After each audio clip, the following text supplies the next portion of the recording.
First ever factory outlet Mukta Jewelries Chandanagar branch లో inaugural offer flat 20% off on VAT. నమస్కారం, మీరు చూస్తుంది Suman TV. నేను మీ కీర్తి. ఈరోజు నాతో పాటు ప్రముఖ ఆస్ట్రాలజర్ గోరుగుంట్ల సురేష్ బాబు గారు ఉన్నారు. నమస్తే అండి. కీర్తి గారు నమస్కారం అండి. మీరు చెప్పే రాశి ఫలాల కోసం చూడడానికి జనాలందరూ వెయిట్ చేస్తూ ఉంటారు.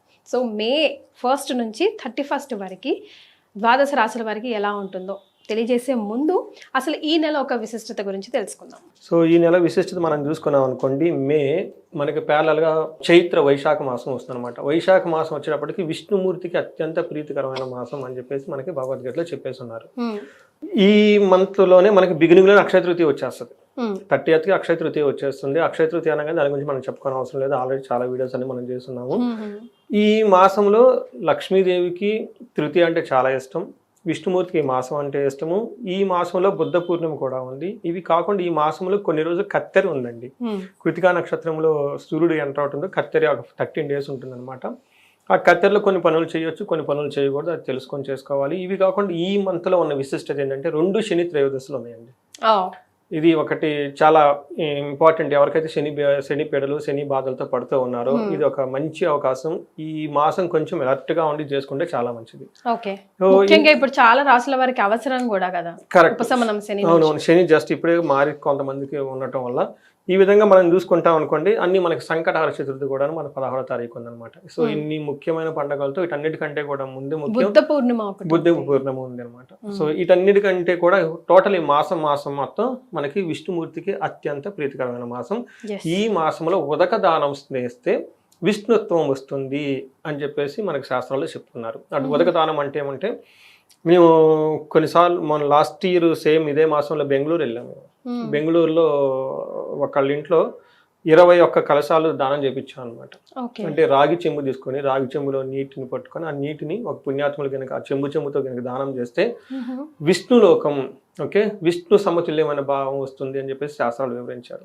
అందుకని మంచినీళ్ళు దానం చేయటం, ఏది దానం చేసినా కానీ పుణ్యం. మనకేమంటారు, మాధవ సేవయే మానవ సేవయే మాధవ సేవ. అంటే మనుషులకి కనుక సేవ చేస్తే ఎవరికి సేవ చేసినట్టు, మాధవుడికి చేసినట్లు. మాధవుడికి సేవ చేస్తే మాధవుడి పక్కన ఎవరు అంటారు, లక్ష్మీదేవి ఉంటుంది. అందుకని చెప్పి అక్షయ తృతీయ కూడా ఈ సమయంలో చేసుకుంటామంట.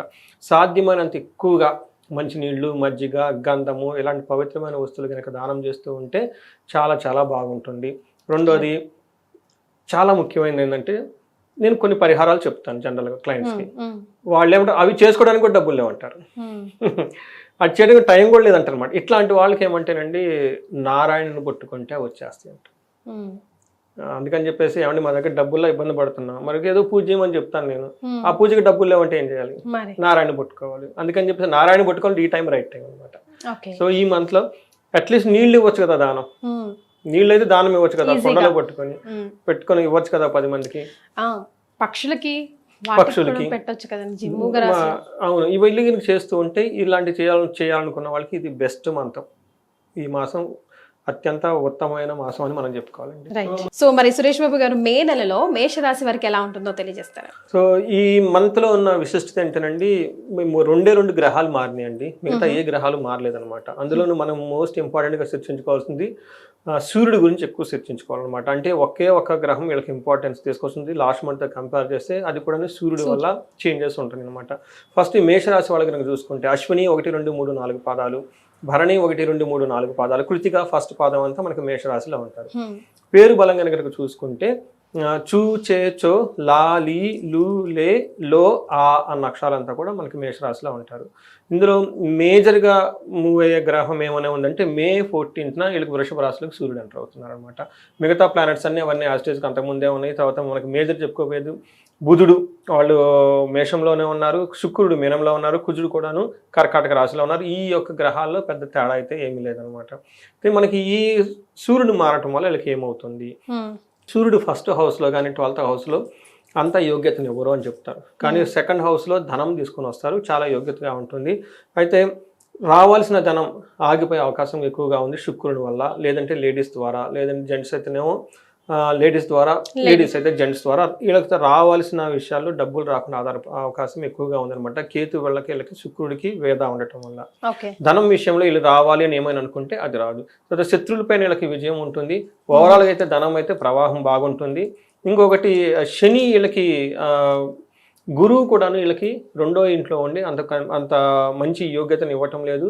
ఎందుకంటే వాళ్ళకి విత్త సమృద్ధి వచ్చే సూర్యుడు కూడా వీళ్ళకి ధన ప్రవాహాన్ని ఆపేస్తున్నారు. అంటే ఒక రకం చూసుకోవాలంటే ధనం విషయాలకు అప్స్ అండ్ డౌన్స్ ఎక్కువ ఉంటాయి. కొన్నిసార్లు వస్తుంది, కొన్నిసార్లు రాదు. అందుకని కొంచెం జాగ్రత్తగా కేర్ఫుల్గా ఉండటం ఎంతైనా ఇంపార్టెంట్. అది కూడాను సూర్యుడు వల్ల. వీళ్ళకి సూర్యుడు రెండో ఇంట్లో ఉండటం వల్ల ఏమవుతుందంటే ఈసారి ఈ మాస ఫలితం అంతా ఇలా చేతుల్లోనే ఉంటుంది. కొన్నిసార్లు దేవుడు మీకే ఇచ్చేస్తున్నారు, ఏం చేస్తారో చేసుకోండి అని చెప్పేసి ఒక చాయిస్ ఇస్తూ ఉంటారు అనమాట. అప్పటిదాకా మనం చిన్నపిల్లలు అయితే పేరెంట్స్ మనల్ని కాపాడుకుంటూ ఉంటారు. కొన్నిసార్లు పేరెంట్స్ ఇద్దరు బజార్కో లేకుంటే మ్యారేజ్ ఫంక్షన్కి వెళ్ళిపోతారు. అప్పుడు ఆ రోజు నెక్స్ట్ డే మన సిబ్లింగ్స్, మన అన్నదమ్ములతో మనం హీరోలు అనమాట. ఇంట్లో తింటే తింటా మనకి ఫ్రీడమ్ వచ్చేసింది అనమాట. ఆ టైంలో మనం చదువుకుంటామంటే చాలా కష్టం. అట్లానే వీళ్ళకి కూడాను సూర్య భగవానుడికి వీళ్ళకి ఒక టెస్ట్ పెడుతున్నారు. నేను మీ మీద ఎలాంటి ప్రభావం చూపిను, మీ ఇష్టం మీరేం చేసుకుంటారు చేసుకోండి అని. కాకపోతే మనం చెప్పినట్లు సడన్గా పేరెంట్స్ బయటకు వెళ్ళిపోతే మన ఫ్రీడమ్ వచ్చేసి మనం ఆ టయాన్ని మిస్యూజ్ చేసుకుంటాం అనమాట. వీళ్ళకి కూడా ఎలా ఉంటుందంటే సూర్య భగవానుడి వల్ల రెండో ఇంట్లో ఉండటం వల్ల హీనత్వం. లాస్ట్ మంత్ ఈ శ్లోకం నేను ఇప్పుడు సంస్కృతంలో చదివాను, దాని మీనింగ్ ఎక్స్ప్లెయిన్ చేస్తే మీరు నమ్ముతారో లేదా 3-4 కాల్స్ వచ్చాయండి, మీకు ఫీడ్బ్యాక్ ఇస్తున్నామండి. ఎందుకంటే మీరు ఫీడ్బ్యాక్ ఇస్తే ఏం జరుగుతుందో నెక్స్ట్ చెప్పడానికి బాగుంటుంది కదండి. మీ రాశి ఫలం చూసామండి, మీరు ఏదైతే చెప్పారో అది జరిగిందండి. నేను ముందు ఇది చెప్పి తర్వాత వాళ్ళకి ఫీడ్బ్యాక్ చెప్తాను, వాళ్ళకి ఎలాంటి విషయాలు జరిగినాయి అనేది. ఫస్ట్ వీళ్ళకి హీనత్వం, దుష్ట సంసర్గో మనస్తాపో శిరో వెదహ నిష్ఫలం కృషి వాణిజ్యం విత్తరాశి గతో రవి. రెండో ఇంట్లో కనుక సూర్యుడు ఉంటే ఏమవుతుందంటే హీనత్వం, అంటే మన స్టాటస్ తగిన వాళ్ళకంటే కూడా లోవర్ క్యాడర్ వాళ్ళతో మన సహవాసం చేస్తాం, ఫ్రెండ్షిప్ చేసుకుంటాం, వాళ్ళ అవసరం మనం తీసుకుంటాం. రెండోది దుష్ట సంసర్గ, దుష్టులతో ఏమంటారు వాళ్ళతో కలిసి మనం తిరిగేస్తూ ఉంటాం అనమాట. అంతేకాకుండా మనస్తాపానికి గురైపోతూ ఉంటాం, తలనొప్పి వచ్చే అవకాశం ఎక్కువగా ఉంటుంది. ఏదైనా కనుక పని చేస్తే అందులో వాళ్ళకి బెనిఫిట్ ఉండదు, లాభం ఉండదు, నిష్ఫలం అని చెప్పేసి చెప్తూ ఉంటారు. దీనికి 2 కాల్స్ వచ్చాయండి. అది ఇక్కడ మనకి ఒకళ్ళు ఫోన్ చేసి ఏమండి నాకు హెల్త్ బాగుండటం లాస్ట్ 5-6 మంత్స్ నుంచి, బట్ రీసెంట్గా మా మెయిడ్ వచ్చిందండి, ఆమె ఏమండి నాకు తెలిసిన వాళ్ళు ఉన్నారు, వాళ్ళని నమ్ముకోండి బాగుంటుంది అని చెప్పేసి వాళ్ళ ఫోన్లు కలిపారు, వాళ్ళు ఈ ప్రేయరు అది ఇది అని చెప్పి చాలా చేశారు. చివరి ఎందుకో నాకు అనిపించింది ఇది ఏంటి ఎక్కడికో వెళ్ళిపోతుంది, ఆ మేడీ చెప్పటం ఏంటి, నేను నమ్ముకొని పోవటం ఏంటి, అది ఏదో జరగటం ఏంటి, అక్కడ ఎవరినో పరిచయం చేయటం ఏంటి, నాకు ఇలా అనిపించేసిందండి. ఇది మీ రాశి ఫలాలు విన్నాను, రీకలెక్ట్ చేసుకుంటే మీరు చెప్పింది నాకు కరెక్ట్గా కో అవుతుందండి అని చెప్పేసి. అంటే హీనత్వం అంటే వాళ్ళకంటే తక్కువ ఉన్న వాళ్ళతో కలిసి మెలిసిపోయేసి ఏదేదో పనులు చేసేస్తూ ఉంటారు. అది ఒక ఎగ్జాంపుల్. 2 దుష్ట సంసర్గం. ఇది నాకు ఇంకొక కాల్ వచ్చింది. ఇది మీ బార్డర్ ఏరియా పార్వతీపురంలో. మీరు నమ్ముతారా లేదో మీ వీడియో చూశానండి, మీకు ఫీడ్బ్యాక్ ఇస్తున్నాను. వాళ్ళు ఏం చెప్పారంటే వీళ్ళకి భార్య పిల్లలు అందరూ ఉన్నారు, అనుకోకుండా ఎవరితోనూ పరిచయం అయిపోయింది. ఇతను మేలు, పరిచయం ఫీమేల్. ఆయన చూసేసి ఏదో పని చేసేసుకున్నారు మొత్తానికి. ఆ తర్వాత రిగ్రీట్ అవుతున్నాడు. రిగ్రీట్ అయ్యి మీ వీడియో చూశానండి, ఫీడ్బ్యాక్ ఇస్తున్నాను, కరెక్ట్గా ఇలా జరిగిందండి, నేను ఒక డిగ్నిఫైడ్ పర్సన్, అనుకోకుండా కొన్ని కారణాల వల్ల ఏదో ఇలా జరిగిపోయిందండి, చాలా బాధ కూడా పడుతున్నానండి అని 2 ఇన్సిడెంట్లు నాకు చెప్పారండి. సో అందుకని కొంచెం జాగ్రత్తగా కేర్ఫుల్గా ఉండాలి. హీనత్వం ఎప్పుడైనా కయ్యానికైనా బియ్యానికైనా మన స్టాండర్డ్స్ మనకు ఉండాలండి. అంటే మంచి వాళ్ళని పట్టుకోవడం ఎప్పుడు కష్టమేనండి, కానీ వాళ్ళని పట్టుకొని ఉంటే మనకి ఎంతో లాభం ఉంటుంది. చెడు వాళ్ళని పట్టుకోవడం చాలా ఈజీ. అందుకని హీనత్వం, మంచి జరిగినా చెడు జరిగినా మన స్టాటస్లో మనం చేసుకుంటూ పోవాలండి. ఎందుకంటే ఒక చెడు ఇంకో చెడు వెళ్ళిపోతూనే ఉంటుందండి. మనకి చివరికేమో టైం ఈజ్ వెరీ లెస్ కదండి, ప్రెషర్స్ లైఫ్ కదా, జీవితం చాలా ముఖ్యమైనది కదా. అంత మనీ టైం ఎనర్జీ అంతా వేస్ట్ చేస్తుంటే టైం మళ్ళీ రాదు కదండి. దుష్ట సంసర్గ, దుష్టవర్గ ఎంత అయిపోయిన తర్వాత మళ్ళీ మనస్తాపం పడతారు, అయ్యో నేను పని చేశానని చెప్పేసి. అందుకని తర్వాత శిరో ఏదైనా కనుక పని చేస్తే కృషి నిష్ఫలం కృషి వాణిజ్యం, బిజినెస్ చేసినా ఇంకొకటి చేసినా రిజల్ట్ రాదు.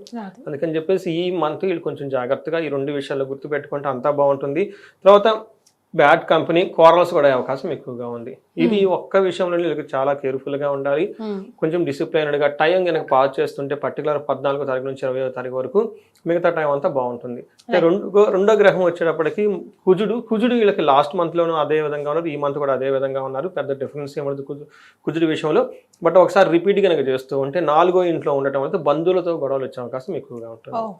తర్వాత బంధువుల వల్ల చిరాకులు, మిత్రద్రోహం, స్థానభ్రంశం. గుర్తుపెట్టుకోండి, మిత్రులు ఎవరైతే ఫ్రెండ్స్ ఉన్నారో వాళ్ళని చీట్ చేసే అవకాశం ఎక్కువగా ఉంటుంది. తర్వాత కొంచెం హెల్త్ కాంప్లికేషన్స్కి వచ్చే అవకాశం కూడా ఎక్కువగా ఉంది. రెండోది వీళ్ళకి 7th హౌస్లో కనుక చూడటం ఉంటుంది, సోదరులతోటి గొడవ, భార్యతో మాట పట్టింపులు వచ్చే అవకాశం ఎక్కువగా ఉంటుంది. తర్వాత వేరే ఇబ్బంది కలిగించే మాటలు వినే అవకాశం ఎక్కువగా ఉంటుంది. వీళ్ళ చుట్టూ ఉన్న వాళ్ళు వీళ్ళు ఏదో క్రిటిసైజ్ చేయడం అవన్నీ చేసే అవకాశం ఎక్కువగా ఉంటుంది. కానీ కుజుడు 11th హౌస్లో ఉండటం వల్ల ధనలాభానికి అయితే చక్కగా ఉంటుంది. మీకు అదే ఇందాక చెప్పాను బిగినింగ్ లోనే, ఈ మంత్ అంతా వీళ్ళ చేతిలోనే ఉంటుంది. ఓకే, ధనానికి ప్రాబ్లం, నేనే కింగ్ అన్నట్లు ఉంటారు. ఇష్టమైన వస్తువులు వస్తాయి, ఆరోగ్యం బాగుంటుంది, భూలాభం ఉంటుంది, అన్ని విధాలా బాగుంటుంది. కానీ ఈ టైంలో వీళ్ళు మైండ్ సెట్ సరిగా లేకపోతే, వీళ్ళ బుద్ధి లేకపోతే చేసుకున్న తర్వాత మళ్ళీ బాధపడతారు. పశ్చాత్తాపం అంటే అదే కదా పనిష్మెంట్. లక్కీగా వాళ్ళకి పాజిటివ్ అంటే ఓకే, అదేదో నెగిటివ్ పోయింది బాగుండదు, అది ఆ బాధ వర్ణన. అదే అంటే కరెక్ట్ చేసుకోలేని మిస్టేక్స్ కదండి. అవునండి. మరి ఇక నక్షత్రాల ప్రకారం ఎలా ఉంటుందో దానికి ముందు శుక్రుడు చూద్దామండి. శుక్రుడు కూడా పెద్ద ఏమి డిఫరెన్స్ ఉండదండి. లాస్ట్ ఇయర్ ఎలా ఉంది అలానే ఉంటుంది. లాస్ట్ మంత్ ఎలా ఉంది అలానే ఉంది. కాబట్టి జనరల్గా ఏమవుతుందంటే శుక్రుడు వీళ్ళకి 12th హౌస్లో ఉండటం వల్ల ఏదైనా కనుక పని చేస్తే అందులో ఆటంకాలు కలిగించే అవకాశం ఎక్కువగా ఉంటుంది. కొంచెం సీక్రెట్గా ఉన్న ప్లేస్లో డిసీజులు వచ్చే అవకాశం ఎక్కువగా ఉంది. పర్టికులర్గా లేడీస్ చాలా కేర్ఫుల్గా ఉండాలి. సో ఓవరాల్గా కనుక చూసుకుంటే శుక్రుడు కొంచెం లైట్గా ట్రబుల్స్ ఇస్తున్నాడు, కుజుడు కొంచెం మిక్స్డ్ రిజల్ట్ ఇస్తున్నాడు. తర్వాత సూర్యుడు వచ్చేటప్పటికి అన్ని విషయాలు చాలా ఉన్నా కానీ కొన్ని విషయాల్లో చెడు కలిగించే అవకాశం ఎక్కువగా ఉంది. ఇప్పుడు దాకా చెప్పిన విధంగా ఈ విధంగా తెలుసుకుంటే మనం వీళ్ళకి ఒక రకంగా పెద్ద మేజర్గా చేంజెస్ అయితే ఏమో ఉండవు, సాధారణంగా ఉండే ఒక మంత్ని మనం అనుకోవాలండి. రైట్, లేవు అని చెప్పడానికి లేదు, ఉంది అని చెప్పడానికి లేదు అన్నట్టుగా ఉంది మేషరాశి వారికి. మరి నక్షత్రాల ప్రకారం నక్షత్రం కనుక చూసుకుంటే అశ్విని, భరణి, కృతిక 3 నక్షత్రాలు ఉంటాయండి. అశ్విని నక్షత్రం కనుక చూసుకుంటే వీళ్ళకి కొన్ని విషయాలు చాలా పాజిటివ్గా ఉంది, ఎక్కువగా పాజిటివ్గానే ఉంది. ఓకే, కొంచెం కొన్ని విషయాలు ఛాలెంజింగ్గా ఉంది. ఫస్ట్ ఎక్కడ పాజిటివ్గా ఉంది, ఈ మంత్ అంతా వీళ్ళకి ఐశ్వర్యవంతంగా ఉంటుంది. ఓకే, ఎక్కడ ఏది లోపం ఉండదు, సౌఖ్యం ఉంటుంది, సంపదలు ఉంటుంది, ధనలాభము ఉంటుంది, జయప్రదంగా ఉంటుంది. రెండు విషయాలు కేర్ఫుల్గా ఉండాలి. ఒకటి కలహము, నాశనము చూపిస్తుంది. ఎక్కడ గొడవ అంటే ఫస్ట్ 2 వీక్స్లో మే 2 గొడవలు అయ్యే అవకాశం ఎక్కువగా ఉంది. ఇది కూడా అన్నాదమ్ముల వల్ల, వీళ్ళ యొక్క అగ్రెసివ్ బిహేవియర్ వల్ల గొడవలు వచ్చే అవకాశం ఎక్కువగా ఉంది. రెండోది శుక్రుడికి సంబంధించిన విషయాల్లో నాశనం చూపిస్తుంది. కాబట్టి వీళ్ళు అనుకున్న పని కానీ ఏదైనా అంటే అది కూడా పర్టికులర్గా లగ్జరీకి సంబంధించి, లేదంటే ఏదైనా బంగారు వస్తువులు, విలువైన వస్తువులు కొనుక్కోవాలన్నా కానీ, కారు, ఇట్లాంటి ఏదైనా లగ్జరీకి సంబంధించిన విషయాల్లో, లేదంటే స్త్రీలకి సంబంధించి, లేదంటే స్త్రీలైతే పురుషులకు సంబంధించిన విషయాలు వీళ్ళకి అనవసరమైన ఆటంకాలు వచ్చేసి అనుకున్న ఒక ప్రోగ్రాం ముందుకు పోకుండా ఆగిపోయే అవకాశం ఎక్కువగా ఉంది. ఓకే, ఇది అశ్విని నక్షత్రం వాళ్ళు. మనకి భరణి నక్షత్రం కనుక చూసుకుంటే ఈ మాసం అంతా వీళ్ళకి ఫస్ట్ ఐశ్వర్యవంతంగా ఉంటుంది, సంపదలు ఉంటాయి. ప్రాబ్లం అయితే రెండు ఛాలెంజెస్, ఒకటి కలహము, నాశనము. అగైన్ గొడవలు వచ్చే అవకాశం ఎక్కువగా ఉంటుంది. అనుకున్న పని కాకుండా బ్రేక్ అయ్యి నాశనమయ్యే అవకాశం ఎక్కువగా ఉంటుంది. కృతికా నక్షత్రం వాళ్ళు కొంచెం జాగ్రత్తగా ఉండాలి. వీళ్ళకి ఐశ్వర్యం ఉంటుంది, ఓవరాల్గా క్షేమంగా ఉంటారు, సౌఖ్యము, సంపదలు ఉంటాయి. ఇదంతా పాజిటివ్గా ఉంటుంది. నెగిటివ్ వచ్చినప్పుడు వీళ్ళకి మృత్యు భయం ఉంటుంది. ఏదో మిస్టేక్ చేయటమో ఏదో చేసి ఉంటుందా పోతుందో అని టెన్షన్ పడి ఎక్కువగా ఉంటారు.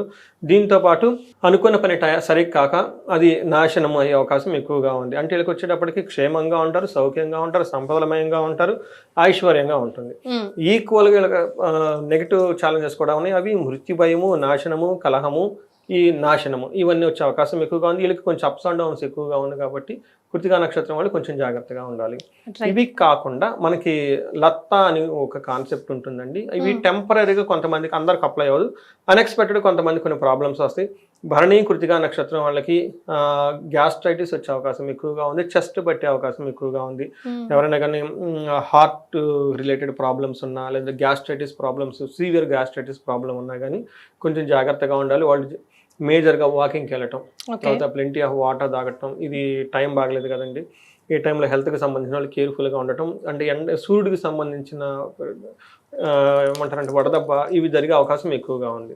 తర్వాత ఫుడ్ కూడాను చాలా లైట్ ఫుడ్, జావలు ఇలాంటివి కనుక తీసుకుని ఉంటే, ఎక్కువ ఆయిల్ ఫుడ్స్ ఇవన్నీ అవాయిడ్ చేస్తే, అంటే సూర్యుడు యొక్క ప్రభావం భరణి, కృతిక నక్షత్రం మీద ఎక్కువగా ఉంటుంది. ఎందుకంటే సూర్యుడు అక్కడ ట్రావెల్ చేస్తూ ఉన్నారు. సూర్యుడు ట్రావెల్ ఏ నక్షత్రంలో ఉంటే వాళ్ళకి హార్ట్ రిలేటెడ్ డిసీజ్ వస్తాయి అని చెప్పేసి మన శాస్త్రాలు వివరించారు. కాబట్టి ఈ 2 నక్షత్రం వాళ్ళు చాలా కేర్ఫుల్గా ఉండాలి. రైట్, మరి ఎలాంటి రెమెడీస్ ఫాలో అవ్వాలంటారు? సో రెమెడీస్ కనుక చూసుకుంటే ఎవరికైనా అనుకున్న పని జరగకుండా ఇబ్బంది పడిపోతూ ఉంటే వీళ్ళకి అది కూడా శుక్రుని వల్ల ఉండటం వల్ల శుక్రునికి అధిష్టాన దేవత మహాలక్ష్మి. మహాలక్ష్మి అష్టకం చదువుకున్న చాలా బాగుంటుంది. తర్వాత ధనలాభం అయితే చాలా బాగుంది.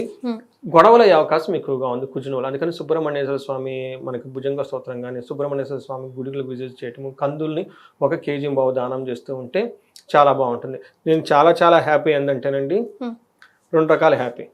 నేను ఇది రెమెడీస్ వాళ్ళంతా వాళ్ళు చేస్తున్నారు. ఇంకొక హ్యాపీనెస్ ఏమంటే వీళ్ళు లోకల్గా ఉన్న టెంపుల్స్కి వెళ్ళటం స్టార్ట్ చేస్తున్నారు. చూడండి, అది బాగుంటుంది కదా. నాకు ఒకళ్ళు ఫోన్ ఎక్కడి నుంచి కదిరి అనుకుంటా, మనకి రాయలసీమ కల్లే విలేజ్లో ఫోన్ చేసి ఏమండి మీరు చెప్పారంటే ఈరోజు ఒకళ్ళు వచ్చేసి చేపించుకొని పోయారండి మా దగ్గర, బాగుందంటే అట్లా చెప్తుంటే మనకి గుళ్ళకి మళ్ళీ జనాలు వస్తున్నారని చెప్పేసి. అందుకని ఇవి చిన్న చిన్న రెమెడీస్ అండి, లోకల్ గుళ్ళో చక్కగా చేసుకోవచ్చు, హ్యాపీగా చేసుకోవచ్చు. అది అందుకని వీళ్ళకి మెయిన్ గొడవలు వచ్చే అవకాశం ఎక్కువగా ఉంది. వీళ్ళకి ఎవరైనా కనుక పెద్ద గొడవలు కనుక ఉంటే చండీ పారాయణ, చండీ హోమం చేసుకోవాలండి. తగిన సమస్య తీవ్రతను బట్టి చేసుకోవాలి. సింపుల్గా అయితే మనకి ఓం దుమ్ దుర్గా అని మహామంత్రం చదువుకున్న చాలా బాగుంటుంది, దుర్గా సప్తశ్లోకి చదువుకున్న బాగుంటుంది. బట్ కొన్నిసార్లు వాళ్ళకి చాలా పెద్ద ప్రాబ్లం ఉంటుంది, అప్పుడు వాళ్ళకి చండీ పారాయణం, చండీ హోమం ఇంట్లో చేయించుకుంటే చాలా చాలా ఉత్తమం. ఎందుకంటే ఇంట్లో మనకు తెలుసో తెలియక కొన్నిసార్లు నెగిటివ్ వైబ్స్ మాట్లాడుతూ ఉంటాం అనమాట. అందుకని ఇంట్లో ఎప్పుడైనా వేద పారాయణం కానీ, తర్వాత వేద మంత్ర కానీ, వేద ఘోష కానీ ఇలాంటి పూజలు కనుక చేయించుకుంటే ఇంట్లో ఉన్న నెగిటివ్ వైబ్స్ అంతా పోయి బాగుంటుంది. కాబట్టి వాళ్ళకున్న సమస్య తీవ్రతను బట్టి ఇవి చేసుకోవాలి. ధన ప్రభావం వీళ్ళకి సహజంగా చాలా బాగుంది. ఇన్ కేసు లేదు అనుకుంటే కుబేర పాశుపతం చేయించుకున్న శీఘ్ర ధన ప్రాప్తికి, లేదంటే మనకి నష్టద్రవ్య ప్రాప్తికి శ్రీ సూక్తంతో సంపుటీకరణ చేసిన బీజావంతాలతో పూజలు చేయించుకుంటే, లేదంటే మనకి హోమాలు చేయించుకుంటే శీఘ్రంగా ధనం వచ్చే అవకాశం చాలా ఎక్కువగా ఉంటుందండి. సో మేషరాశి వారికి మే నెలలో ఎలా ఉంటుందో తెలియజేయడంతో పాటుగా వాళ్ళు ఎలాంటి రెమెడీస్ ఫాలో అవుతే మరింత కలిసి వస్తుందో కూడా తెలియజేశారండి. ధన్యవాదాలు. ధన్యవాదాలండి.